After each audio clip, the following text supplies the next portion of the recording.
सत श्री अकाल जी। तुसीं प्राइम एशिया टैलीविजन देख रहे हो। मैं हाँ स्वर्ण सिंह टैणा ਤੇ हर रोज़ की तरह ही प्रोग्राम खबर की खबर लैके हाज़र हाँ। पहली वड्डी खबर के वल जाण तो पहलां पंजाब के मौसम की हाल बयानी। अज पंजाब दे विच मौसम सोहਣਾ रहा। गर्मी पहलां जिन्नी नहीं सी, तपश घटी है।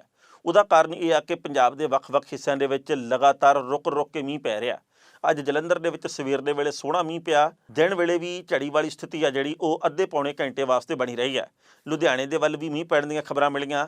ਆਲੇ ਦੁਆਲੇ ਦੇ ਕਈ ਹੋਰ ਹਿੱਸਿਆਂ ਦੇ ਵਿੱਚ ਵੀ ਮੌਸਮ ਵਿਭਾਗ ਨੇ ਭਵਿੱਖਬਾਣੀ ਇਹ ਕੀਤੀ ਹੈ ਕਿ ਪੰਜਾਬ ਦੇ ਵਿੱਚ 14 ਜੁਲਾਈ ਤੋਂ ਬਾਅਦ ਲਗਾਤਾਰ ਮੀਂਹ ਪੈ ਸਕਦਾ। ਪੰਜਾਬ ਦੇ ਵਿੱਚ ਝੜੀ ਵਾਲੀ ਸਥਿਤੀ ਬਣ ਸਕਦੀ ਹੈ ਤੇ ਜੋ ਕਿਸਾਨ ਭਾਈਚਾਰਾ ਉਹ ਵੀ ਇਹੀ ਗੱਲ ਚਾਹੁੰਦਾ ਕਿ ਇਸ ਵਕਤ ਮੀਂਹ ਚੋਖਾ ਪਵੇ। ਕਾਰਨ ਇਹਦੇ ਪਿੱਛੇ ਇਹ ਹੈ ਕਿ ਕਿਸਾਨਾਂ ਦੇ ਵੱਡੇ ਹਿੱਸੇ ਨੇ ਅੱਜ ਪ੍ਰੈਸ ਕਾਨਫਰੰਸਾਂ ਕਰਕੇ ਤੇ ਧਰਨੇ ਵੀ ਦੇ ਕੇ ਗੱਲ ਆਪਣੀ ਰੱਖੀ ਹੈ ਕਿ ਸਰਕਾਰ ਨੇ ਬੇਸ਼ੱਕ ਕਿਹਾ ਕਿ ਅਸੀਂ ਝੋਨੇ ਦੀ ਲਵਾਈ ਦੇ ਮੱਦੇਨਜ਼ਰ 8 ਘੰਟੇ ਬਿਜਲੀ ਸਪਲਾਈ ਯਕੀਨੀ ਬਣਾਈ ਹੈ, ਪਰ ਉਹਨਾਂ ਕਿਸਾਨਾਂ ਨੇ ਕਿਹਾ ਕਿ ਹੁਣ 4 ਘੰਟੇ ਬਿਜਲੀ ਆ ਗਈ, ਫਿਰ 3 ਘੰਟੇ ਦਾ ਕੱਟ, ਫਿਰ 2 ਘੰਟੇ ਬਿਜਲੀ ਆ ਗਈ ਮੋਟਰ ਦੀ, ਫਿਰ ਘੰਟੇ ਦਾ ਕੱਟ। ਨਾ ਤਾਂ ਅਸੀਂ ਖੇਤ ਵਿੱਚ ਰਹਿਣ ਜੋਗੇ ਹਾਂ ਤੇ ਨਾ ਅਸੀਂ ਘਰ ਰਹਿਣ ਜੋਗੇ ਹਾਂ। ਇਸ ਕਰਕੇ ਸਾਨੂੰ ਮਹਿੰਗੇ ਭਾਅ ਦਾ ਡੀਜ਼ਲ ਫੂਕਣਾ ਪੈਂਦਾ ਹੈ। ਇਸੇ ਕਰਕੇ ਕਿਸਾਨਾਂ ਦੀ ਟੇਕ ਹੁਣ ਮੀਂਹ ਦੇ ਉੱਤੇ ਹੈ ਤੇ ਜੇਕਰ ਮੀਂਹ ਚੰਗੇ ਪੈਂਦੇ ਆ ਤਾਂ ਫਿਰ ਕਿਸਾਨੀ ਖਰਚਾ ਘਟ ਜਾਊਗਾ, ਯਾਨੀ ਕਿ ਡੀਜ਼ਲ ਫੂਕਣ ਦਾ ਜਿਹੜਾ ਟੈਂਟ ਆ ਉਹ ਖਤਮ ਹੋ ਜਾਣਾ। ਪਰ ਜੇਕਰ ਹੁਣ ਗੱਲ ਕਰਦੇ ਹਾਂ ਪੰਜਾਬ ਦੀ ਰਾਜਨੀਤੀ ਦੀ, ਜਿਸ ਵਕਤ ਪੰਜਾਬ ਦੇ ਵਿੱਚ ਲੋਕ ਸਭਾ ਦੀਆਂ ਚੋਣਾਂ ਦੇ ਨਤੀਜੇ ਆਏ, ਉਸ ਤੋਂ ਬਾਅਦ ਅਸੀਂ ਇਸੇ ਪ੍ਰੋਗਰਾਮ ਦੇ ਵਿੱਚ ਖਬਰ ਦੀ ਖਬਰ ਦੇ ਵਿੱਚ ਇੱਕ ਗੱਲ ਕਹੀ ਸੀ ਕਿ ਜੋ ਤੀਜੇ ਮੋਰਚੇ ਦੇ ਬਣਨ ਦੀਆਂ ਤੇ ਤੀਜੇ ਮੋਰਚੇ ਦੇ ਸਫਲ ਹੋਣ ਦੀਆਂ ਖਬਰਾਂ ਸਮੇਂ-ਸਮੇਂ ਤੇ ਪੈਦਾ ਹੁੰਦੀਆਂ, ਇਹ ਖਬਰਾਂ ਪੈਦਾ ਹੁੰਦੀਆਂ ਤੇ ਖਿੰਡ ਜਾਂਦੀਆਂ। ਇਹ ਖਬਰਾਂ ਇਸ ਤੋਂ ਪਹਿਲਾਂ ਵੀ ਕਈ ਵਾਰ ਬਣੀਆਂ ਤੇ ਉਸ ਤੋਂ ਬਾਅਦ ਖਿੰਡ ਗਈਆਂ। ਵੋਟਾਂ ਤੋਂ ਪਹਿਲਾਂ ਤੀਜੇ ਮੋਰਚੇ ਬਣਦੇ ਜ਼ਰੂਰ ਹੈ ਤੇ ਵੋਟਾਂ ਤੋਂ ਬਾਅਦ ਨਤੀਜੇ ਨਿਕਲਣ ਤੋਂ ਬਾਅਦ ਇਹ ਮੋਰਚੇ ਲੱਭਦੇ ਵੀ ਨਹੀਂ। ਹੁਣ ਜੇਕਰ ਤੁਸੀਂ ਪਿਛਾਂਹ ਦੇ ਵੱਲ ਝਾਤ ਮਾਰ ਕੇ ਦੇਖੋ, ਭਾਵੇਂ ਐਤਕੀ ਦੀ ਗੱਲ ਕਰ ਲਓ, ਭਾਵੇਂ ਉਸ ਤੋਂ ਵੀ ਪਿਛਲੇ ਵੇਲੇ ਦੀ ਗੱਲ ਕਰ ਲਵੋ, ਜਦੋਂ ਪੰਜਾਬ ਡੈਮੋਕ੍ਰੈਟਿਕ ਅਲਾਇੰਸ ਬਣਿਆ ਉਹਦੇ ਵਿੱਚ ਬਸਪਾ ਵੀ ਸੀ, ਉਹਦੇ ਵਿੱਚ ਕਮਿਊਨਿਸਟ ਧਿਰਾਂ ਵੀ ਸੀ, ਉਹਦੇ ਵਿੱਚ ਸੁਖਪਾਲ ਖਹਿਰੇ ਦੀ ਨਵੀਂ ਪਾਰਟੀ ਵੀ ਸੀ, ਉਹਦੇ ਵਿੱਚ ਲੋਕ ਇਨਸਾਫ ਪਾਰਟੀ ਵੀ ਸੀ, ਉਹਦੇ ਵਿੱਚ ਨਵਾਂ ਪੰਜਾਬ ਪਾਰਟੀ ਜੋ ਡਾਕਟਰ ਧਰਮਵੀਰ ਗਾਂਧੀ ਦੀ ਆ ਉਹ ਵੀ ਸੀ, ਉਹਦੇ ਵਿੱਚ ਕਈ ਹੋਰ ਧਿਰਾਂ ਵੀ ਜੁੜੀਆਂ। ਪਰ ਜਦੋਂ ਨਤੀਜੇ ਸਾਹਮਣੇ ਆ ਗਏ, ਉਹ ਨਤੀਜੇ ਬਹੁਤੇ ਹੰਧਰੂ ਨਹੀਂ ਸੀ, ਉਹਨਾਂ ਨਤੀਜਿਆਂ ਦੀ ਆਸ ਨਹੀਂ ਸੀ ਜਿਹੜੇ ਆ ਗਏ।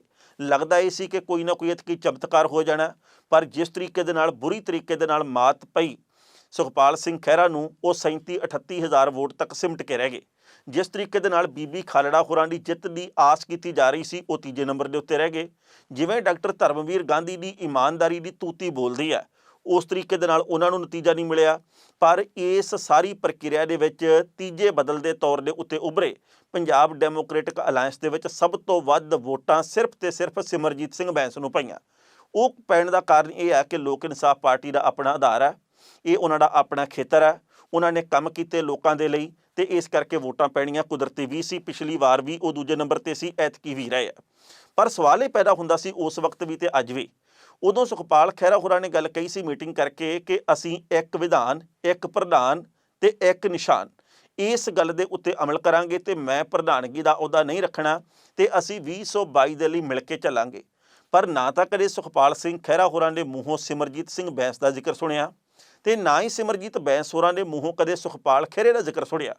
ਅੰਦਾਜ਼ੇ ਇਸ ਗੱਲ ਦੇ ਸੀ ਕਿ ਦੋਹਾਂ ਦੇ ਦਰਮਿਆਨ ਕੋਈ ਨਾ ਕੋਈ ਤਰੇੜ ਵਾਲੀ ਗੱਲ ਹੈ, ਕੋਈ ਨਾ ਕੋਈ ਦੋਹਾਂ ਦੇ ਦਰਮਿਆਨ ਤਣਾਤਣੀ ਚੱਲਦੀ ਹੋਵੇ, ਸ਼ਾਇਦ ਦੋਵਾਂ ਦੇ ਵਿੱਚ ਕੋਈ ਨਾ ਕੋਈ ਮਤਭੇਦ ਪੈਦਾ ਹੋ ਗਿਆ ਹੋਵੇ।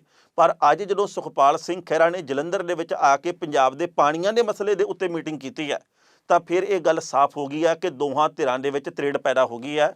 ਸੁਖਪਾਲ ਸਿੰਘ ਖਹਿਰਾ ਤੇ ਸਿਮਰਜੀਤ ਸਿੰਘ ਬੈਂਸ ਇਕੱਠੇ ਹੋਣਗੇ ਭਵਿੱਖ ਦੇ ਵਿੱਚ ਜਾਂ ਨਹੀਂ ਹੋਣਗੇ, ਇਹਦੇ ਬਾਬਤ ਤਾਂ ਅਸੀਂ ਭਵਿੱਖਬਾਣੀ ਨਹੀਂ ਕਰ ਸਕਦੇ।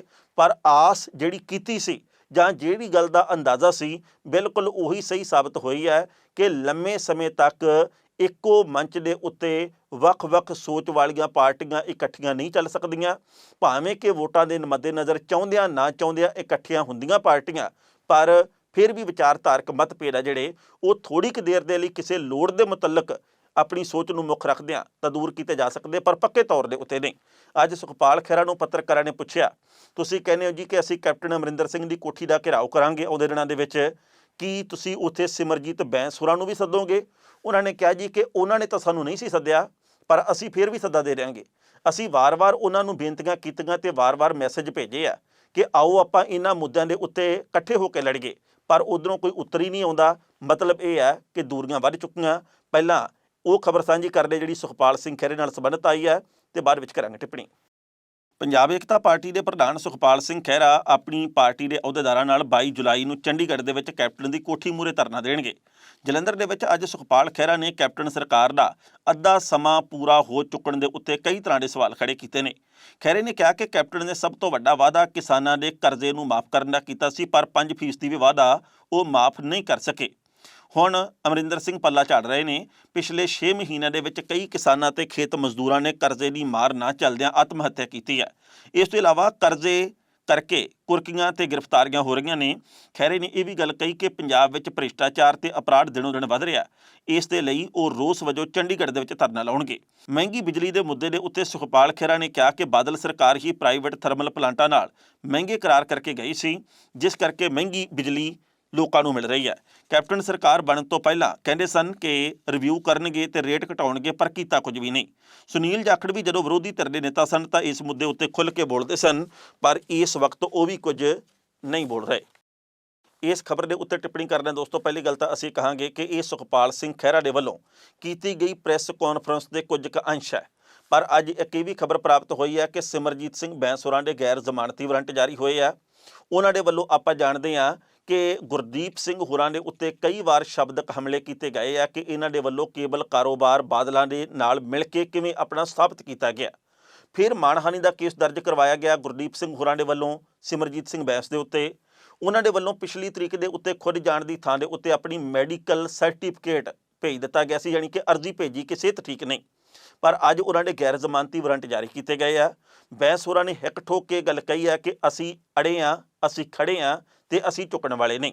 ਉਹਨਾਂ ਨੇ ਇਹ ਗੱਲ ਕਹੀ ਹੈ ਕਿ ਅਸੀਂ ਪਹਿਲਾਂ ਵੀ ਕਹਿੰਦੇ ਸੀ ਤੇ ਅੱਜ ਵੀ ਕਹਿੰਦੇ ਹਾਂ ਕਿ ਪਿਛਲੀ ਸਰਕਾਰ ਦੇ ਵਿੱਚ ਸੁਖਬੀਰ ਬਾਦਲ ਦੇ ਇਸ਼ਾਰੇ ਦੇ ਉੱਤੇ ਸਾਰਾ ਕੰਮਕਾਜ ਚੱਲਦਾ ਸੀ ਕੇਬਲ ਕਾਰੋਬਾਰ ਦਾ, ਤੇ ਅੱਜ ਦੀ ਤਰੀਕ ਦੇ ਵਿੱਚ ਕੈਪਟਨ ਅਮਰਿੰਦਰ ਸਿੰਘ ਦੇ ਪੁੱਤ ਦੇ ਹੱਥ ਦੇ ਵਿੱਚ ਸਾਰੀ ਕਮਾਨ ਆ ਚੁੱਕੀ ਹੈ। ਉਹ ਇਸ ਵਕਤ ਕੇਬਲ ਮਾਫੀਏ ਦਾ ਕੰਮ ਅੱਗੇ ਤੋਂ ਅੱਗੇ ਵਧਾਉਣ ਦਾ ਕੰਮ ਕਰ ਰਿਹਾ। ਸਿਮਰਜੀਤ ਬੈਂਸ ਨੇ ਕਿਹਾ ਕਿ ਅਸੀਂ ਦੁਬਾਰਾ ਫਿਰ ਅਰਜ਼ੀ ਲਾਵਾਂਗੇ ਤੇ ਅਸੀਂ ਉਹ ਅਰਜ਼ੀ ਲਾ ਕੇ ਆਪਣੀ ਮੰਗ ਰੱਖਾਂਗੇ। ਅਸੀਂ ਜ਼ਮਾਨਤ ਲੈਣ ਦੇ ਹੱਕਦਾਰ ਹਾਂ ਤੇ ਅਸੀਂ ਆਪਣਾ ਪੱਖ ਰੱਖਣ ਦੇ ਵੀ ਹੱਕਦਾਰ ਹਾਂ। ਤੇ ਕੀ ਬਣੂਗਾ? ਕੀ ਸਿਮਰਜੀਤ ਬੈਂਸ ਦੀ ਗ੍ਰਿਫਤਾਰੀ ਹੋਊ? ਕੀ ਸਿਮਰਜੀਤ ਬੈਂਸ ਨੂੰ ਜ਼ਮਾਨਤ ਮਿਲ ਜਾਊ? ਕੀ ਸਿਮਰਜੀਤ ਬੈਂਸ ਹੋਰੀ ਇਸ ਮੁੱਦੇ ਦੇ ਉੱਤੇ ਭਵਿੱਖ ਦੇ ਵਿੱਚ ਘੱਟ ਬੋਲਣਗੇ ਜਾਂ ਉਹ ਆਪਣੇ ਸ਼ਬਦਾਂ ਦੀ ਧਾਰ ਤਿੱਖੀ ਹੀ ਰੱਖਣਗੇ? ਇਹ ਵਕਤ ਦੱਸੋ। ਪਰ ਜਿਸ ਤਰੀਕੇ ਦੇ ਨਾਲ ਨਿਸ਼ਾਨੇ ਦੋਵਾਂ ਧਿਰਾਂ ਦੇ ਇੱਕ ਹੀ ਹੈ, ਕਿਉਂਕਿ ਪਹਿਲਾਂ ਇਸ ਤੋਂ ਰਾਜਸਥਾਨ ਦੇ ਵਿੱਚ ਪਾਣੀ ਕਿਉਂ ਭੇਜਿਆ ਜਾ ਰਿਹਾ ਤੇ ਜੇਕਰ ਭੇਜਿਆ ਜਾ ਰਿਹਾ ਤਾਂ ਪੰਜਾਬ ਦੀ ਸਰਕਾਰ ਉਹਦਾ ਮੁੱਲ ਕਿਉਂ ਨਹੀਂ ਵਸੂਲ ਕਰਦੀ? ਇਸ ਮਸਲੇ ਦੇ ਉੱਤੇ ਕੈਪਟਨ ਦੀ ਕੋਠੀ ਦਾ ਘਿਰਾਓ ਕਰਨ ਦੇ ਲਈ ਬੈਂਸ ਹੋਰੀ ਗਏ ਸੀ। ਉਸ ਵਕਤ ਆਪਾਂ ਜਾਣਦੇ ਚੰਡੀਗੜ੍ਹ ਦੀ ਪੁਲਿਸ ਦੇ ਵੱਲੋਂ ਕੁਟਾਪਾ ਵੀ ਚਾੜਿਆ ਗਿਆ ਤੇ ਬੈਂਸ ਹੋਰਾਂ ਦੀਆਂ ਪੱਗਾਂ ਵੀ ਲੱਥੀਆਂ ਤੇ ਉਹਨਾਂ ਨੂੰ ਅੱਗੇ ਜਾਣ ਨਹੀਂ ਸੀ ਦਿੱਤਾ ਗਿਆ। ਉਦੋਂ ਮਨ ਦੇ ਵਿੱਚ ਸਵਾਲ ਪੈਦਾ ਹੋਇਆ ਸੀ ਕਿ ਬੈਂਸ ਹੋਰੀ ਗਏ ਤੇ ਨਾ ਤਾਂ ਡਾਕਟਰ ਧਰਮਵੀਰ ਗਾਂਧੀ ਨਾਲ ਹੈ, ਨਾ ਅੱਜ ਸੁਖਪਾਲ ਖਹਿਰਾ ਨਾਲ ਹੈ, ਨਾ ਹੀ ਕੋਈ ਹੋਰ ਨਾਲ ਹੈ। ਇਹਦੇ ਪਿੱਛੇ ਵਜ੍ਹਾ ਕੀ ਹੋਈ? ਕੀ ਇਹਦੇ ਪਿੱਛੇ ਵਜ੍ਹਾ ਇਹ ਹੈ ਕਿ ਇੱਕ ਦੂਜੇ ਦੇ ਸਿਰ ਸਿਹਰਾ ਨਾ ਚਲਾ ਜਾਵੇ, ਸਿਹਰਾ ਅਸੀਂ ਆਪਣੇ ਸਿਰ ਹੀ ਸਜਾਈਏ, ਇਹ ਕਾਰਨ ਹੈ, ਜਾਂ ਫਿਰ ਵਿਚਾਰਧਾਰਕ ਮਤਭੇਦ ਕੋਈ ਪੈਦਾ ਹੋ ਗਿਆ? ਜਦੋਂ ਅੱਜ ਸੁਖਪਾਲ ਸਿੰਘ ਖਹਿਰਾ ਹੋਰਾਂ ਨੇ ਇਹ ਗੱਲ ਕਹੀ ਹੈ ਕਿ ਆਉਂਦੇ ਦਿਨਾਂ ਦੇ ਵਿੱਚ ਅਸੀਂ ਕੈਪਟਨ ਅਮਰਿੰਦਰ ਸਿੰਘ ਦੀ ਕੋਠੀ ਦਾ ਘਿਰਾਓ ਕਰਾਂਗੇ ਪਾਣੀ ਦੇ ਮਾਮਲੇ ਤੇ, ਮਾਮਲਾ ਪਾਣੀ ਦਾ ਹੀ ਹੈ।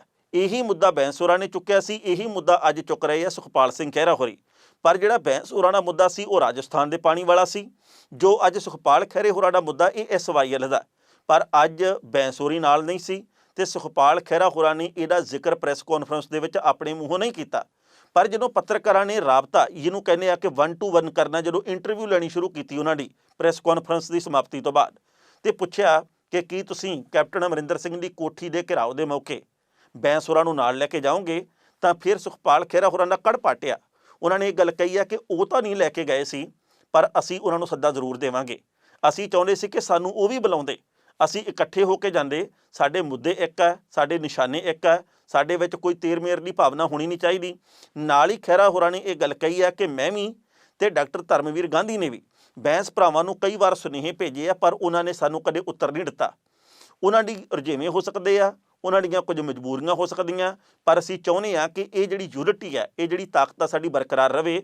ਅਸੀਂ ਆਖਰੀ ਦਮ ਤੱਕ ਇਹ ਕੋਸ਼ਿਸ਼ ਕਰਾਂਗੇ।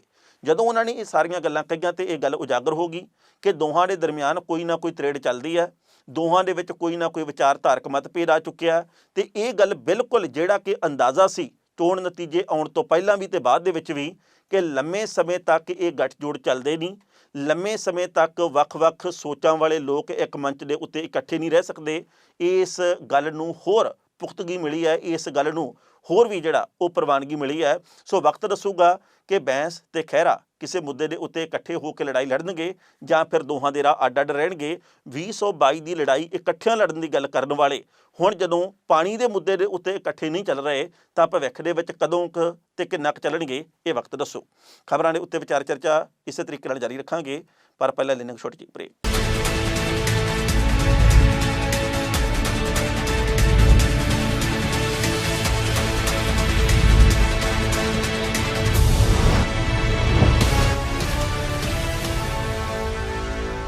ਵਕਫੇ ਤੋਂ ਬਾਅਦ ਇੱਕ ਵਾਰ ਫਿਰ ਤੁਹਾਡਾ ਸਵਾਗਤ ਹੈ ਦੋਸਤੋ। ਕੁਝ ਹੋਰ ਖਬਰਾਂ ਦੇ ਉੱਤੇ ਟਿੱਪਣੀਆਂ ਕਰਦੇ ਹਾਂ।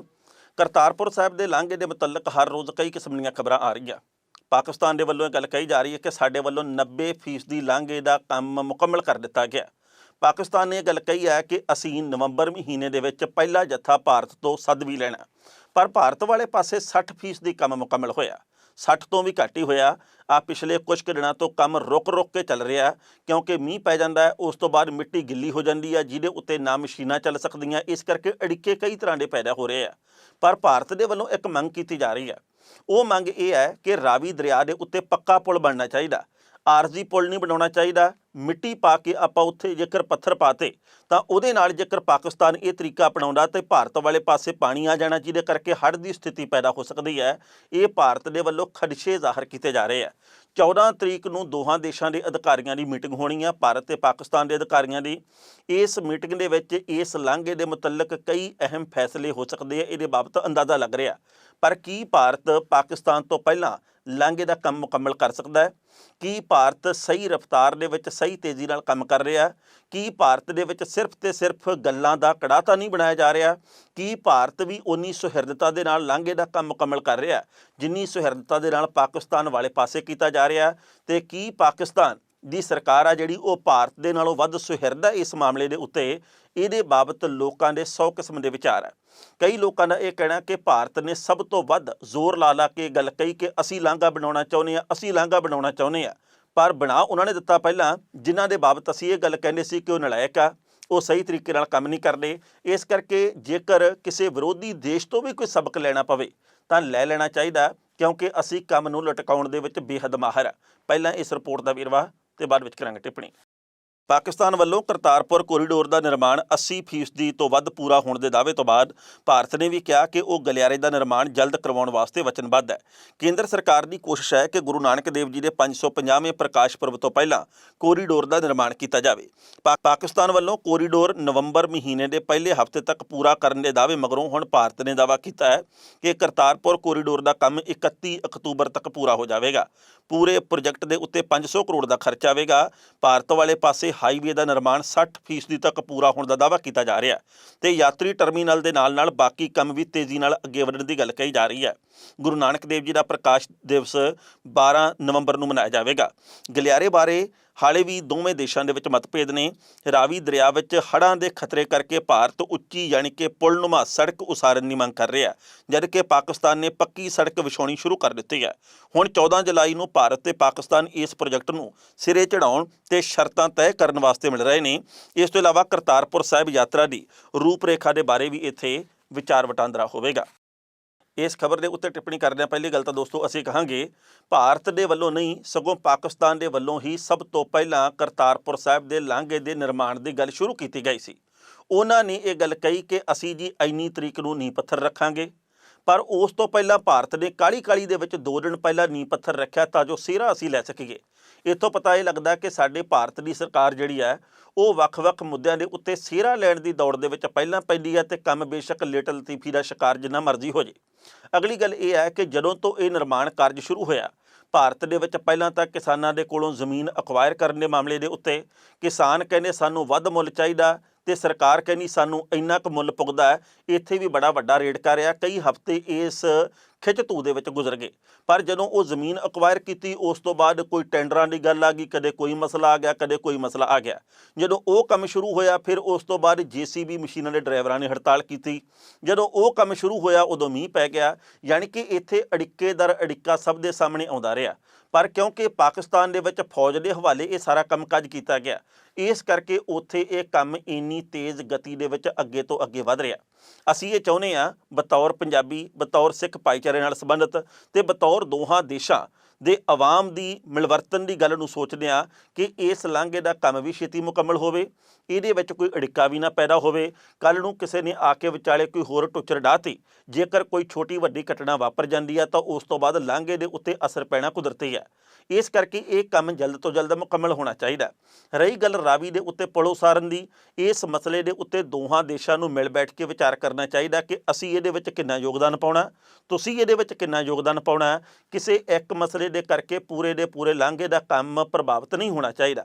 ਉਸ ਤੋਂ ਅਗਲੀ ਗੱਲ ਇਹ ਹੈ ਕਿ ਭਾਰਤ ਇਹ ਚਾਹੁੰਦਾ ਹੈ ਕਿ ਪਾਕਿਸਤਾਨ ਦੇ ਵੱਲ ਕਰਤਾਰਪੁਰ ਸਾਹਿਬ ਦੇ ਲਾਂਘੇ ਦੇ ਵੱਲ ਜਾਣ ਵਾਲੇ ਜਿਹੜੇ ਲੋਕ ਕਿ ਪਾਕਿਸਤਾਨ ਜਾਣ ਵਾਲੇ ਕਰਤਾਰਪੁਰ ਸਾਹਿਬ ਗੁਰਦੁਆਰੇ ਨੂੰ ਦੇਖਣ ਦੇ ਚਾਹਵਾਨ ਜਿਹੜੇ ਸ਼ਰਧਾਲੂ ਆ, ਉਹਨਾਂ ਦੇ ਉੱਤੇ ਕੋਈ ਫੀਸ ਨਾ ਲਾਈ ਜਾਵੇ, ਉਹਨਾਂ ਦੇ ਕੋਲੋਂ ਕੋਈ ਮਿਹਨਤਾਨਾ ਨਾ ਵਸੂਲਿਆ ਜਾਵੇ। ਪਰ ਖਬਰ ਇਹ ਆ ਰਹੀ ਹੈ ਕਿ ਪਾਕਿਸਤਾਨ ਦੀ ਸਰਕਾਰ ਚਾਹੁੰਦੀ ਹੈ ਕਿ ਭਾਵੇਂ ਘੱਟ ਸਹੀ ਪਰ ਥੋੜ੍ਹੀ ਬਹੁਤੀ ਫੀਸ ਜ਼ਰੂਰ ਲਾਉਣੀ ਚਾਹੀਦੀ ਹੈ ਤਾਂ ਜੋ ਸਾਰੇ ਖਰਚੇ ਨਿਕਲਦੇ ਰਹਿਣ, ਤਾਂ ਜੋ ਸੁਰੱਖਿਆ ਦਾ ਕੰਮ ਚੱਲਦਾ ਰਹੇ। ਤੇ ਅਸੀਂ ਵੀ ਇਸ ਗੱਲ ਨਾਲ ਸਹਿਮਤ ਹਾਂ ਕਿ ਭਾਵੇਂ ਥੋੜ੍ਹਾ ਸਹੀ ਪਰ ਕੁਝ ਨਾ ਕੁਝ ਤਾਂ ਵਸੂਲ ਕਰਨਾ ਚਾਹੀਦਾ, ਕਿਉਂਕਿ ਉਹਨਾਂ ਨੇ ਇੰਨਾ ਵੱਡਾ ਪ੍ਰੋਜੈਕਟ ਉਹ ਲਿਖਿਆ। ਤੇ ਜੇਕਰ ਕੋਈ ਗੁਰੂ ਨਾਨਕ ਨਾਮ ਲੇਵਾ ਸੰਗਤ ਉੱਧਰ ਜਾਣਾ ਚਾਹੁੰਦੀ ਹੈ, ਭਾਵੇਂ ਮੈਂ ਹਾਂ ਤੇ ਭਾਵੇਂ ਕੋਈ ਹੋਰ ਹੈ, ਜੇਕਰ ਉਹਨੂੰ ਥੋੜ੍ਹਾ ਬਹੁਤਾ ਮਿਹਨਤਾਨਾ ਥੋੜ੍ਹੀ ਬਹੁਤੀ ਫੀਸ ਭਾਵੇਂ ਵੀਜ਼ੇ ਦੇ ਤੌਰ ਦੇ ਉੱਤੇ ਭਾਵੇਂ ਕੋਈ ਹੋਰ ਹੈ ਉਹ ਅਦਾ ਕਰਨੀ ਵੀ ਪੈਂਦੀ ਹੈ ਤਾਂ ਇਹ ਕੋਈ ਲੋੜੇ ਵਾਲੀ ਗੱਲ ਨਹੀਂ। ਜੇਕਰ ਅਸੀਂ ਗੁਰੂ ਨਾਨਕ ਸਾਹਿਬ ਜੀ ਦੇ ਦਰ ਦੇ ਉੱਤੇ ਜਾਣਾ ਤਾਂ ਫਿਰ ਜੇਕਰ ਅਸੀਂ 1500 ਰੁਪਈਆ ਲਾ ਵੀ ਲਵਾਂਗੇ ਇਹਦੇ ਨਾਲ ਫਰਕ ਕੋਈ ਨਹੀਂ ਪੈਂਦਾ। ਪਰ ਪਾਕਿਸਤਾਨ ਦੀ ਸਰਕਾਰ ਨੂੰ ਓਨੀ ਕੁ ਫੀਸ ਤੈਅ ਕਰਨੀ ਚਾਹੀਦੀ ਹੈ ਜਿਹੜੀ ਹਰ ਵਿਅਕਤੀ ਦੇ ਹੱਥ ਦੇ ਵਿੱਚ ਹੋਵੇ, ਜਿਹੜੀ ਹਰ ਵਿਅਕਤੀ ਦੀ ਪਹੁੰਚ ਦੇ ਵਿੱਚ ਹੋਵੇ ਤੇ ਜਿਹੜੀ ਹਰ ਵਿਅਕਤੀ ਨੂੰ ਮਹਿਸੂਸ ਨਾ ਹੋਵੇ ਕਿ ਸਾਡੇ ਕੋਲੋਂ ਵੱਧ ਇਹ ਪੈਸਾ ਵਸੂਲ ਕੀਤਾ ਜਾ ਰਿਹਾ। ਸੋ 14 ਤਰੀਕ ਦੀ ਜਿਹੜੀ ਮਹੱਤਵਪੂਰਨ ਮੀਟਿੰਗ ਹੈ ਇਹਦੇ ਵਿੱਚ ਫੈਸਲਾ ਹੋਣਾ ਕਿ ਅਸੀਂ ਇਧਰਲੇ ਪਾਸੇ ਭਾਰਤ ਦੇ ਵਿੱਚ ਕੀ ਕਰਨਾ, ਕਿੰਨੇ ਸਮੇਂ ਦੇ ਵਿੱਚ ਕਰਨਾ, ਤੇ ਪਾਕਿਸਤਾਨ ਦੇ ਅਧਿਕਾਰੀਆਂ ਨੇ ਆਪਣੀਆਂ ਸ਼ਰਤਾਂ ਦੱਸਣੀਆਂ ਤੇ ਅਸੀਂ ਆਪਣੀਆਂ। ਰਾਜਨੀਤੀ ਦੇ ਵਿੱਚ ਹਮੇਸ਼ਾ ਕਿਸੇ ਦੀ ਬਣੀ ਨਹੀਂ ਰਹਿੰਦੀ, ਇਹਦੇ ਬਾਬਤ ਸਮੇਂ-ਸਮੇਂ ਦੇ ਉੱਤੇ ਬਹੁਤ ਸਾਰੀਆਂ ਖਬਰਾਂ ਆਉਂਦੀਆਂ। ਯੂਨਾਈਟਿਡ ਅਕਾਲੀ ਦਲ ਦੇ ਵਿੱਚ ਵੀ ਬਹੁਤ ਵੱਡਾ ਪਾੜ ਪੈ ਗਿਆ, ਕਿਉਂਕਿ ਯੂਨਾਈਟਿਡ ਅਕਾਲੀ ਦਲ ਦੇ ਪ੍ਰਧਾਨ ਮੋਹਕਮ ਸਿੰਘ ਇਹਨਾਂ ਨੂੰ ਪਰੇ ਕਰਕੇ ਭਾਈ ਗੁਰਦੀਪ ਸਿੰਘ ਬਠਿੰਡਾ ਨੂੰ ਇਹਦਾ ਪ੍ਰਧਾਨ ਨਿਯੁਕਤ ਕਰ ਦਿੱਤਾ ਗਿਆ। ਮੋਹਕਮ ਸਿੰਘ ਹੋਰਾਂ ਨੇ ਵੱਖਰੇ ਤੌਰ ਦੇ ਉੱਤੇ ਹੁਣ ਮੀਟਿੰਗ ਸੱਦੀ ਹੈ। ਇੱਦਾਂ ਲੱਗਦਾ ਹੈ ਕਿ ਇਹ ਮਾਮਲਾ ਵੀ ਹੁਣ ਕਾਫੀ ਗਰਮਾ ਜਾਣਾ। ਵੈਸੇ ਬਰਗਾੜੀ ਵਾਲੇ ਮੋਰਚੇ ਤੋਂ ਬਾਅਦ ਯੂਨਾਈਟਿਡ ਅਕਾਲੀ ਦਲ ਦੇ ਵਿੱਚ ਸਾਰਾ ਕੁਝ ਠੀਕ ਨਹੀਂ ਸੀ ਚੱਲਦਾ। ਇੱਦਾਂ ਲੱਗਦਾ ਸੀ ਕਿ ਇਹ ਪਟਾਕਾ ਪੈ ਜਾਣਾ, ਇਹਦੇ ਵਿੱਚ ਕੋਈ ਨਾ ਕੋਈ ਇਹੋ ਜਿਹੀ ਖਬਰ ਆਉਣੀ ਹੀ ਆਉਣੀ ਹੈ। ਪਰ ਇਹ ਇਸ ਮੋੜ ਦੇ ਉੱਤੇ ਆ ਕੇ ਆਉਣੀ ਹੈ ਤੇ ਮੋਹਕਮ ਸਿੰਘ ਹੋਰਾਂ ਨੂੰ ਭਰੋਸੇ ਦੇ ਵਿੱਚ ਲੈਣ ਤੋਂ ਬਿਨਾਂ, ਉਹਨਾਂ ਨੂੰ ਮੀਟਿੰਗ ਦੇ ਵਿੱਚ ਸੱਦੇ ਤੋਂ ਬਿਨਾਂ ਇੰਨਾ ਵੱਡਾ ਫੈਸਲਾ ਕਰ ਲਿਆ ਜਾਊਗਾ, ਇਹਦੇ ਬਾਬਤ ਆਸ ਨਹੀਂ ਸੀ। ਪਹਿਲਾਂ ਇਸ ਰਿਪੋਰਟ ਦਾ ਵੇਰਵਾ ਤੇ ਬਾਅਦ ਵਿੱਚ ਕਰਾਂਗੇ ਟਿੱਪਣੀ। ਯੂਨਾਈਟਿਡ ਅਕਾਲੀ ਦਲ ਹੁਣ ਦੁਫਾੜ ਹੋ ਗਿਆ। ਇੱਕ ਧੜੇ ਨੇ ਜਨਰਲ ਮੀਟਿੰਗ ਸੱਦ ਕੇ ਭਾਈ ਮੋਹਕਮ ਸਿੰਘ ਨੂੰ ਹਟਾ ਦਿੱਤਾ ਤੇ ਉਹਨਾਂ ਦੀ ਥਾਂ ਦੇ ਉੱਤੇ ਭਾਈ ਗੁਰਦੀਪ ਸਿੰਘ ਬਠਿੰਡਾ ਨੂੰ ਪ੍ਰਧਾਨ ਚੁਣ ਲਿਆ ਗਿਆ। ਉਧਰ ਮੋਹਕਮ ਸਿੰਘ ਨੇ 15 ਤਰੀਕ ਨੂੰ ਵੱਖਰੀ ਮੀਟਿੰਗ ਸੱਦੀ ਹੈ। ਬਰਗਾੜੀ ਮੋਰਚੇ ਤੋਂ ਬਾਅਦ ਪਾਰਟੀ ਦੇ ਅੰਦਰ ਹਿਲਜੁਲ ਚੱਲ ਰਹੀ ਸੀ। ਮੋਹਕਮ ਸਿੰਘ ਨੇ ਕਿਹਾ ਕਿ ਜਨਰਲ ਮੀਟਿੰਗ ਉਹਨਾਂ ਦੀ ਪ੍ਰਵਾਨਗੀ ਤੋਂ ਬਿਨਾਂ ਸੱਦੀ ਗਈ ਹੈ, ਇਸ ਕਰਕੇ ਲਏ ਗਏ ਫੈਸਲਿਆਂ ਦਾ ਕੋਈ ਅਰਥ ਨਹੀਂ। ਉਹਨਾਂ ਨੇ ਕਿਹਾ ਕਿ ਪਾਰਟੀ ਦੇ ਸਾਰੇ ਅਹੁਦੇਦਾਰਾਂ ਦੀ ਹੰਗਾਮੀ ਮੀਟਿੰਗ 15 ਜੁਲਾਈ ਨੂੰ ਅੰਮ੍ਰਿਤਸਰ ਦੇ ਵਿੱਚ ਬੁਲਾਈ ਹੈ। ਇਹਦੇ ਵਿੱਚ ਸਾਰੀ ਸਥਿਤੀ ਦੇ ਉੱਤੇ ਵਿਚਾਰ ਵਟਾਂਦਰਾ ਹੋਵੇਗਾ। ਦੂਜੇ ਧੜੇ ਦਾ ਇਹ ਕਹਿਣਾ ਕਿ ਪਾਰਟੀ ਸੰਵਿਧਾਨ ਦੇ ਮੁਤਾਬਕ ਕੋਈ ਵੀ ਵਿਅਕਤੀ ਸਿਰਫ 2 ਸਾਲ ਹੀ ਪ੍ਰਧਾਨ ਰਹਿ ਸਕਦਾ ਹੈ, ਪਰ ਭਾਈ ਮੋਹਕਮ ਸਿੰਘ 7 ਸਾਲ ਪ੍ਰਧਾਨ ਰਹੇ ਨੇ, ਇਸ ਲਈ ਨਵੀਂ ਚੋਣ ਕੀਤੀ ਗਈ ਹੈ। ਇਸ ਤੋਂ ਸਪਸ਼ਟ ਹੈ ਕਿ ਪਾਰਟੀ ਦੁਫਾੜ ਹੋ ਚੁੱਕੀ ਹੈ। ਮੰਨਿਆ ਜਾ ਰਿਹਾ ਕਿ ਭਾਈ ਮੋਹਕਮ ਸਿੰਘ 15 ਜੁਲਾਈ ਨੂੰ ਮੀਟਿੰਗ ਦੇ ਵਿੱਚ ਕੋਈ ਵੱਖਰਾ ਵੱਡਾ ਫੈਸਲਾ ਲੈ ਸਕਦੇ ਨੇ। ਇਸ ਖਬਰ ਦੇ ਉੱਤੇ ਟਿੱਪਣੀ ਕਰ ਰਹੇ ਦੋਸਤੋ, ਪਹਿਲੀ ਗੱਲ ਤਾਂ ਅਸੀਂ ਕਹਾਂਗੇ ਜਿਸ ਤਰੀਕੇ ਦੇ ਨਾਲ ਇਹਨਾਂ ਸੰਸਥਾਵਾਂ ਦੇ ਵਿੱਚ, ਇਹਨਾਂ ਪਾਰਟੀਆਂ ਦੇ ਵਿੱਚ, ਇਹਨਾਂ ਅਦਾਰਿਆਂ ਦੇ ਵਿੱਚ ਦੁਫੇੜ ਆਉਂਦੀ ਹੈ, ਉਸ ਤੋਂ ਬਾਅਦ ਇਹ ਗੱਲ ਬੜੀ ਸਾਫ਼ ਤੇ ਸਪਸ਼ਟ ਹੋ ਜਾਂਦੀ ਹੈ ਕਿ ਭਾਵੇਂ ਕੋਈ ਰਾਜਨੀਤਿਕ ਧਿਰ ਹੋਵੇ, ਭਾਵੇਂ ਕੋਈ ਧਾਰਮਿਕ ਧਿਰ ਹੋਵੇ, ਉਹਨਾਂ ਦੇ ਵਿੱਚ ਕੋਈ ਨਾ ਕੋਈ ਇਹੋ ਜਿਹਾ ਅੰਦਰ ਖਾਤੇ ਮਾਮਲਾ ਸੁਲਝਦਾ ਰਹਿੰਦਾ ਹੈ ਜਿਹਦੇ ਬਾਬਤ ਛੇਤੀ ਕਿਤੇ ਲੋਕਾਂ ਨੂੰ ਪਤਾ ਨਹੀਂ ਲੱਗਦਾ, ਪਰ ਜਦੋਂ ਪਤਾ ਲੱਗਦਾ ਲੋਕ ਹੱਕੇ ਬੱਕੇ ਰਹਿ ਜਾਂਦੇ ਆ।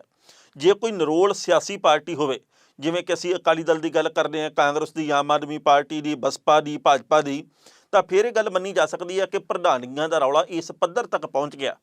ਪਰ ਜਿਹੜੇ ਅਦਾਰੇ ਤੇ ਜਿਹੜੀਆਂ ਪਾਰਟੀਆਂ, ਜਿਹੜੀਆਂ ਸੰਸਥਾਵਾਂ ਇਹ ਗੱਲ ਕਹਿਣ ਕਿ ਅਸੀਂ ਸਿੱਖੀ ਦੇ ਲਈ ਲੜਨ ਵਾਲਿਆਂ ਦੇ ਵਿੱਚੋਂ ਇੱਕ ਹੈ, ਉੱਥੇ ਵੀ ਪ੍ਰਧਾਨੀਆਂ ਦਾ ਰੌਲਾ ਇੱਦਾਂ ਚੱਲੇ, ਉਹਦੇ ਉੱਤੇ ਹੈਰਾਨੀ ਹੁੰਦੀ ਹੈ। ਪਰ ਇੱਥੇ ਵੀ ਦੱਸਣਾ ਬਣਦਾ ਹੈ ਕਿ ਜਦੋਂ ਬਰਗਾੜੀ ਵਾਲਾ ਮੋਰਚਾ ਸਮਾਪਤ ਹੋਇਆ ਹੈਰਾਨੀਜਨਕ ਤਰੀਕੇ ਦੇ ਨਾਲ, ਤਾਂ ਧਿਆਨ ਸਿੰਘ ਮੰਡ ਤੇ ਬਲਜੀਤ ਸਿੰਘ ਦਾਦੂਵਾਲ ਦਰਮਿਆਨ ਕਿਹੋ ਜਿਹਾ ਵਿਵਾਦ ਪੈਦਾ ਹੋਇਆ ਸੀ ਤੇ ਦੋਵਾਂ ਨੇ ਇੱਕ ਦੂਜੇ ਦੇ ਖਿਲਾਫ ਕਿਹੋ ਜਿਹੇ ਬਿਆਨ ਦਿੱਤੇ ਸੀ। ਉਹਨਾਂ ਨੇ ਵੀ ਸਭ ਨੂੰ ਹੱਕੇ ਬੱਕੇ ਕਰਕੇ ਰੱਖ ਦਿੱਤਾ ਸੀ ਕਿ ਇੱਥੇ ਵੀ ਰਾਜਨੀਤੀ, ਇੱਥੇ ਵੀ ਵਿਵਾਦ, ਕੋਈ ਤਾਂ ਇਹੋ ਜਿਹੀ ਗੱਲ ਹੋਵੇ ਜਿੱਥੇ ਪੰਜਾਬ ਦੇ ਵਿੱਚ ਵਿਵਾਦ ਪੈਦਾ ਨਹੀਂ ਹੁੰਦਾ।